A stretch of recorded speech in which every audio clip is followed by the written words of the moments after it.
Salut à toi qui as cliqué sur cette vidéo. Je me présente, je m'appelle Tirag, je suis passionné de sport et d'histoire. J'ai donc décidé d'unir mes deux passions pour en faire des vidéos sur YouTube qui racontent l'histoire du sport, son impact social, plus précisément son impact politique et géopolitique. Voilà, si c'est des sujets qui t'intéressent, n'hésite pas à t'abonner. Je sors une vidéo toutes les 2 semaines, le vendredi à midi. Sur ce, je te laisse à ta vidéo. Nous sommes le 20 juin 1967 et Mohamed Ali, champion du monde de boxe catégorie poids lourd, est condamné à une amende de 10 000 $, à perdre son titre de champion du monde et sa licence de boxe, ainsi qu'à 5 ans d'emprisonnement. Mohamed Ali fait partie de ces rares sportifs dont l'aura et l'influence ont largement dépassé les frontières de leur sport, et même plus largement les frontières du sport tout court. Il est avant tout un boxeur légendaire surnommé The Greatest, le plus grand en français. C'est en premier lieu pour ses victoires sur le ring, bien sûr, lui qui est triple champion du monde poids lourd et champion olympique de la catégorie mi-lourd, mais c'est également pour les combats qu'il a menés hors du ring qui ont façonné sa légende. Dans cette vidéo, il sera fait mention de quelques-uns des exploits sportifs les plus notables de Mohamed Ali, commencer à connaître la chaîne, qui va nous intéresser plus particulièrement aujourd'hui, et tous les combats que Mohamed Ali a menés en dehors du ring et qui ont fait de lui une icône mondiale. Ali est un boxeur noir américain qui naît dans le Kentucky en 1942 sous le nom de Cassius Clay, on y reviendra plus tard. Il démarre sa carrière en tant qu'amateur dès les années 1950 et dès 1960, alors qu'il n'a que 18 ans, il remporte les Jeux Olympiques à Rome dans la catégorie mi-lourd. Une fois le titre olympique en poche, il démarre sa carrière professionnelle. Et dès 1964, à 22 ans seulement, il devient champion du monde des poids lourds. C'est-à-dire cette même année qu'il se renomme officiellement Mohamed Ali après avoir intégré la Nation of Islam. La Nation of Islam est une organisation religieuse mais surtout nationaliste et suprémaciste noire qui a été rendue célèbre dans les années 1960 par ses membres comme Malcolm X par exemple, qui fut un temps le porte-parole de cette organisation et dont on a déjà parlé lors de la vidéo qui traitait du podium des JO de Mexico 1968.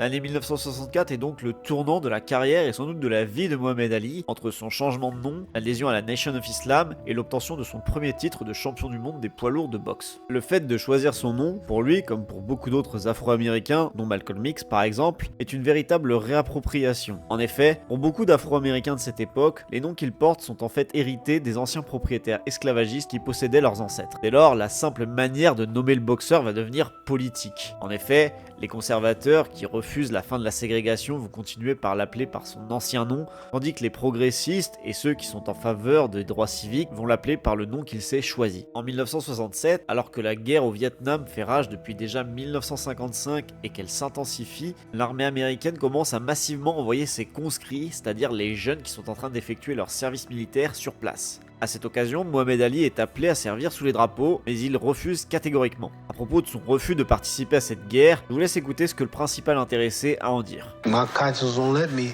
go shoot my brother or some darker people or some poor hungry people in the mud for big powerful America and shoot them for what? They never called me nigger. Ces propos qui dénoncent à la fois la guerre au Vietnam et le racisme de la société américaine ne vont pas plaire du tout à l'opinion publique, vous vous en doutez. Mais ils vont surtout titiller la justice états-unienne qui va intenter un procès à l'encontre de Mohamed Ali qui se tiendra du 8 mai au 20 juin 1967. Le verdict sera extrêmement sévère pour le boxeur. Il sera condamné à une amende de 10 000 $, devra abandonner son titre de champion du monde ainsi que sa licence de boxe et il sera même condamné à une peine d'emprisonnement de 5 ans. Il ira en appel. Sa peine de prison sera levée. En revanche, l'amende, la perte de son titre ainsi que de sa licence de boxe seront confirmées. Ce n'est qu'en 1970, après avoir fait appel à la Cour suprême états-unienne, il lui sera reconnu le droit d'avoir refusé son service militaire. Il pourra même reprendre sa carrière lorsqu'il sera définitivement innocenté le 28 juin 1971.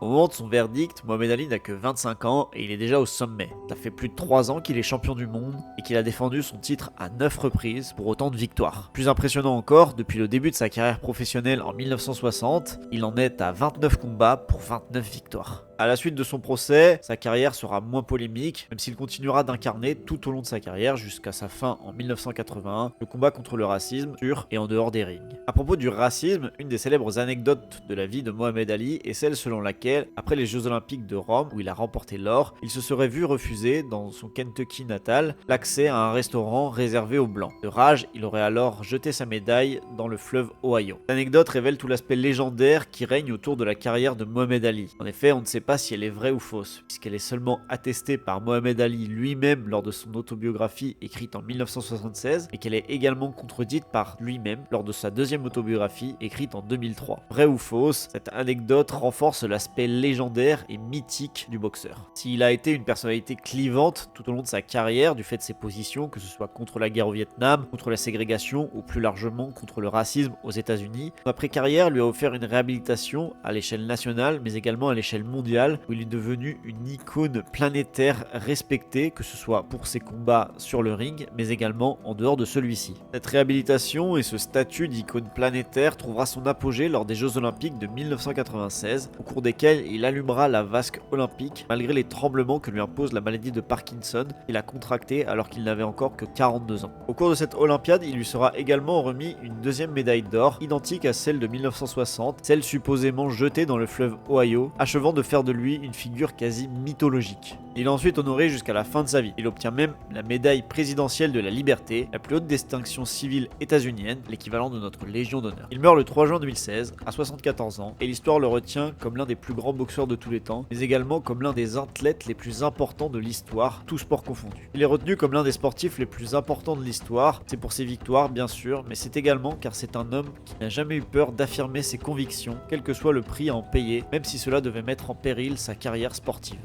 La vidéo est désormais terminée, merci à toi d'avoir regardé jusqu'à la fin. Si ça t'a plu, tu peux liker, partager, t'abonner bien sûr. Et si tu as aussi des sujets que tu penses qui pourraient être intéressants à traiter sur cette chaîne, n'hésite pas à me le mettre en commentaire, je verrai si je peux en faire une vidéo.